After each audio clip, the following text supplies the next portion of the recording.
Marwadi university మంచి భవిష్యత్తు కోసం తెలుగు విద్యార్థులు ఇష్టపడే యూనివర్సిటీ. కాల్ 9059052378 9059052379. బెట్టింగ్ భూతానికి ఎంతమంది బలైపోతున్నారో మనం చూస్తూనే ఉన్నాం. ఈజీ మనీ కోసం ఆశపడి అలవాటు పడి ఆ తర్వాత తమ బ్రతుకులు రోడ్డు పాలు చేసుకుంటున్నటువంటి పరిస్థితులు. ఇంకా దయనీయంగా ఉన్న వాళ్ళైతే ఆఖరికి ఎవరికి చెప్పుకోలేక ఆత్మహత్యలు కూడా తెగబడుతున్నారు. ఇన్ఫ్లుయెన్సర్స్ అని మనం ఎవరిని అంటాం? ఒక మంచి మాటలతో మంచి మంచి కంటెంట్లు చూపిస్తూ అందరి అభిమానం సంపాదించి ఆ తర్వాత వాళ్ళు ఒక క్రేజీ స్టార్స్గా ఎదిగిన తర్వాత ఇన్ఫ్లుయెన్సర్స్గా మారి మనం ఏం చెప్పినా సొసైటీలోనికి బేగా వెళ్తోంది, మనం ఏం చెప్పినా ఫాలో అయ్యే వాళ్ళు చాలా మంది ఉంటారు అనే ఆలోచనతో ముందుకు వెళ్ళే వాళ్ళు మనం చాలా చూస్తున్నాం. అయితే ఒక స్థాయికి వచ్చిన తర్వాత ఇన్ఫ్లుయెన్సర్స్గా మారిన వాళ్ళు కొంతమంది బెట్టింగ్ యాప్లను ప్రమోట్ చేస్తున్నారు. ఈ బెట్టింగ్ భూతాన్ని జనాలపై రుద్దుతున్నారు. అలాంటి సందర్భమై ఇప్పుడు తీవ్ర సంచలనంగా మారుతోంది. ఐపీఎస్ సజ్జనార్ గారు కూడా బెట్టింగ్ భూతంపై పెద్ద ఎత్తున ఆంధ్ర తెలంగాణ పోలీసులు ఫోకస్ పెట్టాలని ఆయన కోట్ చేస్తూ అలాగే ట్యాగ్ చేస్తూ ఏపీ డీజీపీ గారికి విశాఖ నగర పోలీస్ కమిషనర్ గారికి కూడా ఒక పోస్ట్ ట్యాగ్ చేయడం జరిగింది.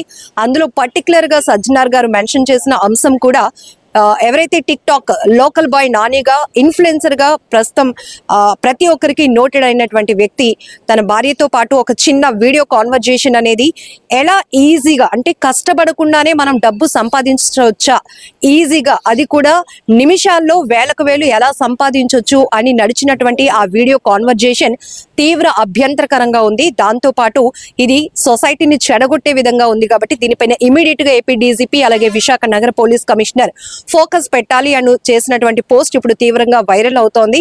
మరొక వైపు ఏఐవైఎఫ్ విశాఖ నగర పోలీస్ కమిషనర్ గారికి ఒక రిప్రజెంటేషన్ కూడా ఇవ్వడం జరిగింది. వాళ్ళు ఏమంటారో చూద్దాం. ఈరోజు సిపి గారికి మీరు ఒక రిప్రజెంటేషన్ ఇచ్చారు, ఏంటి? సోషల్ మీడియా యూట్యూబ్ ఇన్ఫ్లుయెన్సర్ గా ఉన్నటువంటి విశాఖ కేంద్రంలో ఉన్నటువంటి లోకల్ బాయ్ నాని ఇటీవల ఒక వీడియో చేశారు. అలాగే అనేక మంది యూట్యూబ్లో ఉన్నటువంటి ఇన్ఫ్లుయెన్సర్ క్రికెట్ బెట్టింగ్, రమ్మీ, ఇతర తక్కువ సమయంలో వేలాది రూపాయలు ఏ విధంగా సంపాదించాలని యువతని పెడదవ పట్టిస్తూ ఉన్నారు. ఖచ్చితంగా యువతకు ఉపాధి అవకాశాలు లేవు. ప్రభుత్వ ఉపాధి అవకాశాలు లేకపోవడం వల్ల ఇంట్లోని తల్లిదండ్రులు భారం కాలేక ఎలా బ్రతకాలని చెప్పేసి కొంతమంది ఇటువంటి తప్పుడు మార్గాలు ఎంచుకున్న టైంలో ఇటువంటి వాళ్ళు ఇచ్చిలో పడుతూ ఉన్నారు. 2-3 రోజులు విశాఖ కేంద్రంగా విశాఖలో క్రికెట్ మ్యాచ్ కూడా జరుగుతూ ఉంది. ఈ వైపు క్రికెట్ మ్యాచ్ స్టార్ట్ అవుతున్న 3 రోజుల ముందే ఇతనేమో ఈ యాప్ని ప్రమోట్ చేయడం అంటే ఖచ్చితంగా ఈ రెండింటికి ఎక్కడో ఒక సయుద్ధ కుదురుతుందని చెప్పి ఏ వైపు మేము భావిస్తా ఉన్నాం.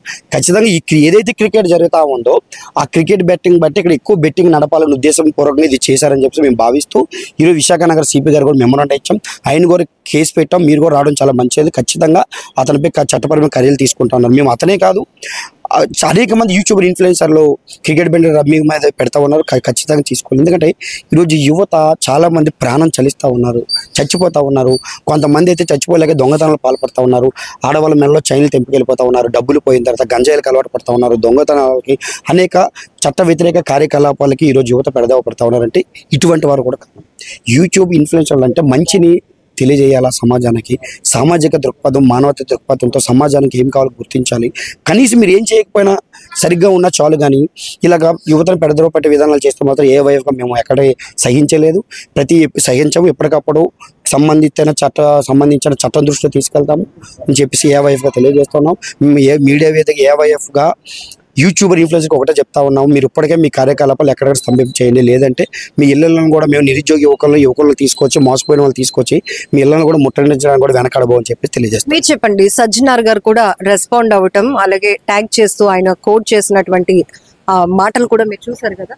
ప్రస్తుతం చూసుకుంటే ఎవరైతే యూట్యూబర్ ఇన్ఫ్లుయెన్సర్స్ ఉన్నారో వాళ్ళు సమాజానికి మేలు చేసే విధంగా యువతకు ఉపయోగపడే పోస్టులు పెట్టి యువతకు మంచి మార్గం నడిపించినటువంటి యూట్యూబర్స్ వాళ్ళందరూ కూడా వ్యక్తిగత స్వార్థ ప్రయోజనాల కోసం తక్కువ సమయంలో మనీ సంపాదించినటువంటి అవకాశం ఉందనే ఉద్దేశంతో వాళ్ళు పోస్టులు వైరల్ చేయడం, యువతని ఆకట్టుకునే విధంగా వీళ్ళు చేస్తూ ఉన్నారు.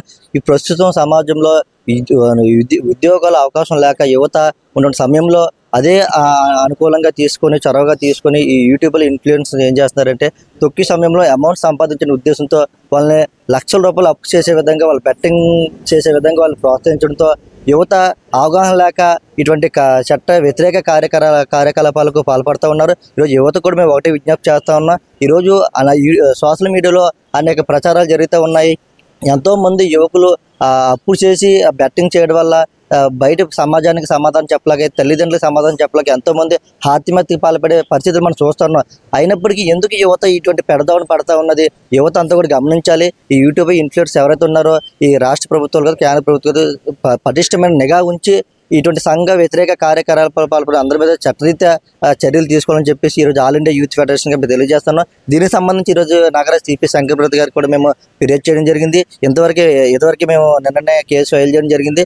భవిష్యత్తులో ఇటువంటి ఎవరైతే సోషల్ మీడియా చట్ట వ్యతిరేక కార్యకలాపాలు పాల్పడుతున్న వాళ్ళని ఖచ్చితంగా నిఘా ఉంచుతుంది. చట్టరీత్యా కార్యక్రమాలను వారిపై ఖచ్చితంగా కేసు ఫైల్ చేసి జైలు పంపిస్తామన్నట్టుగా సార్ కూడా సానుకూలంగా స్పందించారు. భవిష్యత్తులో ఇటువంటి యూట్యూబ్ ఇన్ఫ్లుయెన్స్ ఎవరైతే ఉన్నారో వాళ్ళు ఇటువంటి చట్ట వ్యతిరేక పాల్పడితే మాత్రం ఆల్ ఇండియా యూత్ ఫెడరేషన్ గా చూస్తూ ఈజీ మనీకి అలవాటు పడి అలాగే అప్పులు చేసి మరి ఏదో లబ్ధి పొందాలి, క్షణాల్లో నిమిషాల్లో వేలకు వేలు సంపాదించవచ్చు అనే ఒక దురాలోచనతో ఇలాంటి బెట్టింగ్ యాప్లకు చాలా మంది అట్రాక్ట్ అవుతున్నారు, బానిసలైపోతున్నారు. దాంతో పాటు ఇన్ఫ్లుయెన్సర్స్ బాధ్యత సొసైటీ పైన చాలా ఉంటుంది. ఒక రెస్పాన్సిబిలిటీ తీసుకోవాల్సినటువంటి వాళ్ళు. మనం ఏదైనా చెప్తే జనాలకి మంచి జరగాలి అనే ఆలోచన చేయాల్సినటువంటి ఇన్ఫ్లుయెన్సర్స్ కూడా ఇలాంటి పనికి మాలినటువంటి బెట్టింగ్ యాప్స్ ని, క్రికెట్ బెట్టింగ్ యాప్స్ ని, లోన్ యాప్స్ ని, ఇలాంటి వాటిని ప్రమోట్ చేయటం కరెక్ట్ అయిన పద్ధతి కాదు. దీనిపైన మేము ఏఐవైఎఫ్ కూడా విశాఖ నగర పోలీస్ కమిషనర్ గారికి ఒక విజ్ఞప్తి కూడా చేయడం జరిగింది. ఇలాంటి ఇన్ఫ్లుయెన్సర్స్ పైన కఠినమైన చర్యలు తీసుకోవాలని కూడా మేమంతా డిమాండ్ చేస్తున్నామంటున్నారు. కెమెరా పర్సన్ శేఖర్ తో లక్ష్మి, ఐ డ్రీమ్, వైజాగ్.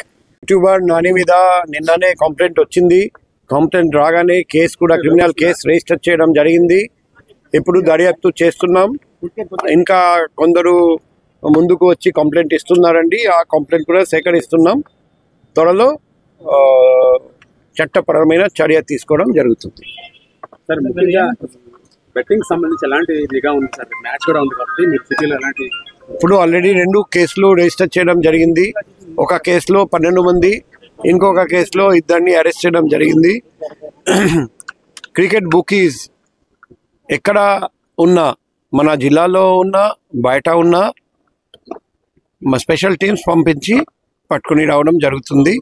మేము 24/7 నిఘా పెట్టాము.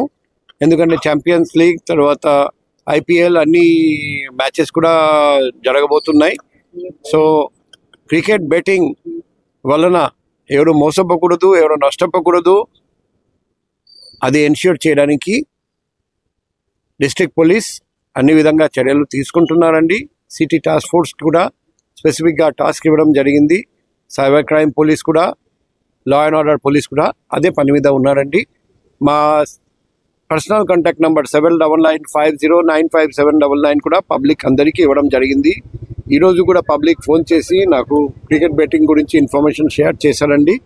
సో పబ్లిక్కి మేము రిక్వెస్ట్ చేస్తున్నాం, మీ దగ్గర కూడా ఏదైనా ఇన్ఫర్మేషన్ ఉంటే క్రికెట్ బుక్కి సంబంధించిన మీరు కూడా నష్టపోయి ఉంటే ధైర్యంగా ముందుకు రండి. మేము కేసు కట్టి ముద్దాయిలందరినీ అరెస్ట్ చేస్తాం. సార్, ముఖ్యంగా ట్రాప్ చేసే ఇలాంటి ఆన్లైన్ యాప్ల మీద ఎలాంటి నిఘా అవసరం సార్ పోలీస్ డిపార్ట్మెంట్ పని నుంచి? ఇప్పుడు మేము కాన్స్టెంట్ నిఘా పెట్టాము సోషల్ మీడియా మీద. ఎవరైనా ఇటువంటి వీడియోస్ పెడితే మేము ఇలాగే కేసు కట్టి చర్య తీసుకుంటాం, చట్టపరమైన చర్య తీసుకుంటాం. పబ్లిక్కి కూడా రిక్వెస్ట్ చేస్తున్నాం, మీ నాలెడ్జ్లో ఇటువంటి వీడియోస్ ఉంటే online betting app, cricket betting app promote చేస్తున్న ఎవరైనా వీడియోస్ పోస్ట్ చేస్తే మా దృష్టికి తీసుకురండి. ఎందుకంటే వీళ్ళు ఇన్ఫ్లుయెన్సర్స్, వాళ్ళు సమాజంలో మంచి పని చేయడానికి ప్రయత్నం చేయాలి, కానీ సమాజంలో ఇటువంటి మహమ్మారి లాంటి క్రికెట్ బెట్టింగ్ ప్రోత్సహిస్తే ఎటువంటి పరిస్థితుల్లో సహించేది లేదు.